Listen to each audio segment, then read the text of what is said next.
स्पष्ट व्यवस्थित ढंग से लिखने की जो कुशलता हो, लिखने की कुशलता की कला को, यानी श्यामपट्ट पर स्पष्ट सही व्यवस्थित ढंग से लिखने की कुशलता की कला को हम क्या बोलते हैं? श्यामपट्ट लेखन कौशल बोलते हैं। वास्तव में श्यामपट्ट पे लिखना एक कला है। वह कला ऐसा नहीं कि सिर्फ शब्द तक ही सीमित है।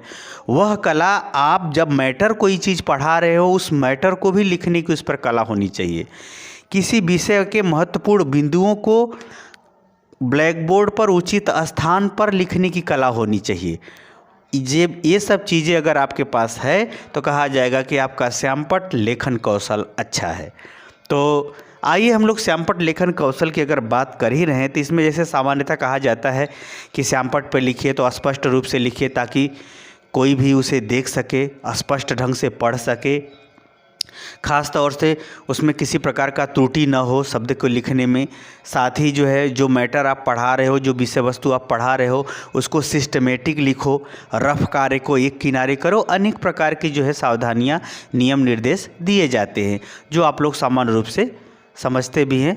और चूँकि ये 3rd सेमेस्टर है, कौशल की बात तो पढ़ाई ही जा चुकी है। आप पाठ्य योजना वाले प्लेलिस्ट में जाएंगे तो वहाँ पर श्यामपट्ट कौशल की बात बताई गई है। फिर भी 3rd सेमेस्टर के अंतर्गत थोड़ा सा इसमें हम लोगों को जानना आवश्यक है, इसलिए फिर से मैं इसे पढ़ा रहा हूँ। आइए अगर इसके घटक की बात करें, यानी घटक का मतलब तत्व, श्यामपट्ट लेखन के क्या क्या घटक होते हैं। पहला इसका महत्वपूर्ण घटक लेखन की स्पष्टता, यानी जो भी आप शब्द लिखें स्पष्ट लिखें, सही लिखें और उचित आकार में लिखें ताकि जिस हिसाब से संख्या हो उस वहाँ तक के बच्चे उसे स्पष्ट रूप से देख सकें।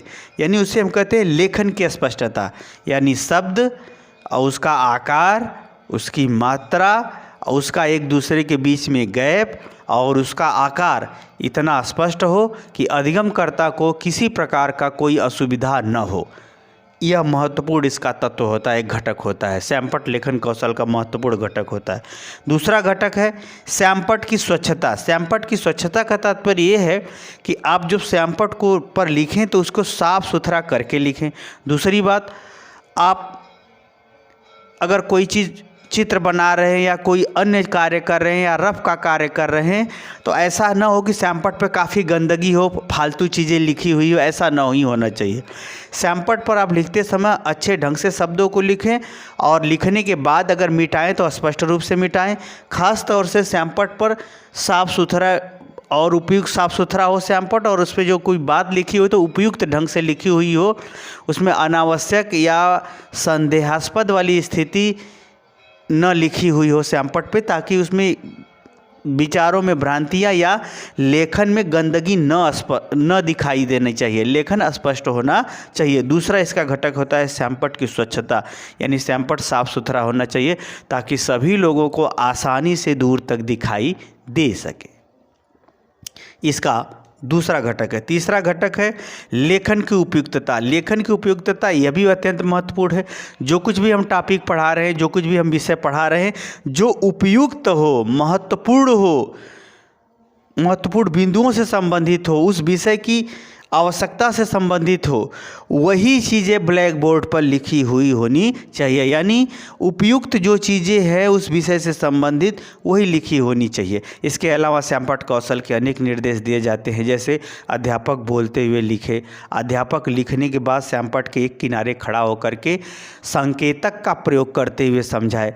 अध्यापक कक्ष में थोड़ा सा ब्लैक बोर्ड के इधर उधर घूमते हुए महत्वपूर्ण बिंदुओं को दोहराते हुए संकेत भी करता ही रहे। और अध्यापक को क्या करना चाहिए, शब्दों में उचित गैप रखना चाहिए। श्यामपट्ट पर लिखते हुए बोल के लिखना चाहिए। श्यामपट्ट पर लिखते समय उसके हाथ और श्यामपट्ट के बीच में लगभग 45 डिग्री का कोण होना चाहिए। और इस प्रकार से अनेक निर्देश दिए जाते हैं। शब्दों की मात्राएं सही होनी चाहिए। लिखते समय लाइन टेढ़ी नहीं होनी चाहिए, सीधा होना चाहिए। रफ कार्य को एक तरफ करना चाहिए।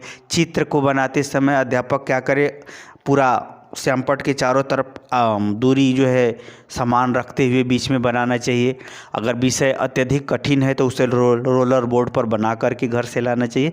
अनेक प्रकार के निर्देश दिए जाते हैं, जिन निर्देशों के आधार पर जिन निर्देशों के द्वारा एक श्यामपट्ट की कुशलता और उसके जो है अधिगम प्रक्रिया में जो सहयोगात्मक भूमिका होती है वह अधिक से अधिक हो सके, ताकि अधिगमकर्ता उसे आसानी से सीख सके। इस प्रकार से जो है श्यामपट्ट कौशल की कुशलता है, जिसके आधार पर एक अधिगमकर्ता अपने अधिगम कार्यों में या अधिगम करने में सरलता महसूस करता है। तो मुझे उम्मीद है कि श्यामपट्ट लेखन कौशल का आप अर्थ समझ गए होंगे। इसके 2-3 महत्वपूर्ण जो घटक बताए आप उसे समझ गए होंगे। इसके अलावा भी जो मैंने कुछ आपको बताया श्यामपट्ट कौशल के संदर्भ में, उसे भी आप समझ गए होंगे। समझ गए हैं तो कमेंट बॉक्स में ज़रूर बताइए। साथ ही मेरे चैनल को लाइक शेयर सब्सक्राइब भी कीजिए। हरिओम।